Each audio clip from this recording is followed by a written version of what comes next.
വന്ദേമാതരത്തെ ആദരിക്കുന്നതിനെ പരസ്യമായി എതിർക്കുന്ന കോൺഗ്രസ് നിലപാടിനെതിരെ ബിജെപിയും ദേശീയവാദ പ്രസ്ഥാനങ്ങളും ശക്തമായ പ്രതിഷേധവുമായി രംഗത്ത്.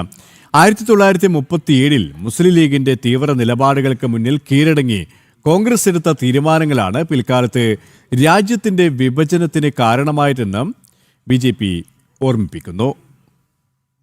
ഭാരതത്തിന്റെ സ്വാതന്ത്ര്യ സമര പോരാട്ടങ്ങൾക്ക് വീര്യം പകർന്ന വന്ദേമാതരത്തോട് കോൺഗ്രസ് കാണിക്കുന്ന വിമുഖത രാജ്യത്തിന്റെ സാംസ്കാരിക മൂല്യങ്ങൾക്കെതിരെയുള്ള വെല്ലുവിളിയാണെന്ന വിമർശനം ശക്തമാകുകയാണ്. പാർലമെന്റ് അംഗീകരിച്ച നിയമങ്ങളും ദേശീയ ചിഹ്നങ്ങളും അനുസരിക്കാൻ രാജ്യത്തെ ഓരോ പൗരനും പ്രസ്ഥാനങ്ങൾക്കും ബാധ്യതയുണ്ടെന്നിരിക്കെ കോൺഗ്രസ് ഭരണഘടനയോട് അനാദരവ് കാട്ടുകയാണെന്ന് ബിജെപി ചൂണ്ടിക്കാട്ടുന്നു.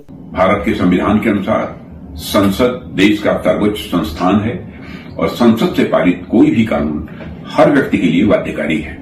यदि कोई इसे मानने से मना करता है तो निश्चित रूप से संविधान के प्रति उसकी निष्ठा संदेह के घेरे में आ जाती है.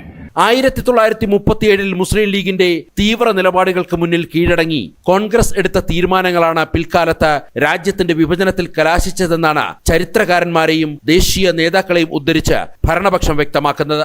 അന്ന് ചെയ്ത അതേ ചരിത്രപരമായ അബദ്ധമാണ് തീവ്ര രാഷ്ട്രീയ ശക്തികളെ പ്രീണിപ്പിക്കാൻ വേണ്ടി ഇന്ന് കോൺഗ്രസ് വീണ്ടും ആവർത്തിക്കുന്നതെന്ന് കേന്ദ്രമന്ത്രി രാജ്നാഥ് സിംഗ് വിമർശിച്ചു.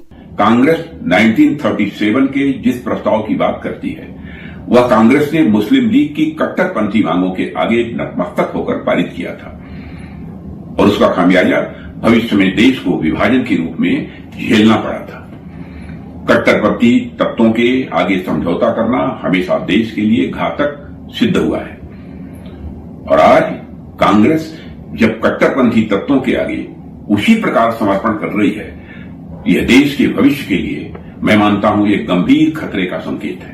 വന്ദേമാതരത്തെ എതിർക്കുന്നതിലൂടെ കോൺഗ്രസിന്റെ യഥാർത്ഥ രാഷ്ട്രീയ അജണ്ടയാണ് ജനങ്ങൾക്ക് മുന്നിൽ തുറന്നു കാട്ടപ്പെടുന്നത്. ദേശീയതയെയും ഭരണഘടനാ മൂല്യങ്ങളെയും തള്ളിപ്പറയുന്ന ഈ നിലപാട് ഭാവിയിൽ രാജ്യത്തിന്റെ പരമാധികാരത്തിന് തന്നെ ഭീഷണിയാകും. ദേശസ്നേഹത്തെയും ഭരണഘടനയെയും അപമാനിക്കുന്ന കോൺഗ്രസ് നിലപാടിനെതിരെ ശക്തമായ ജനവികാരം ഉയർന്നു വരുമെന്നും ബിജെപി നേതൃത്വം മുന്നറിയിപ്പ് നൽകുകയാണ്. ജനം, ഡൽഹി.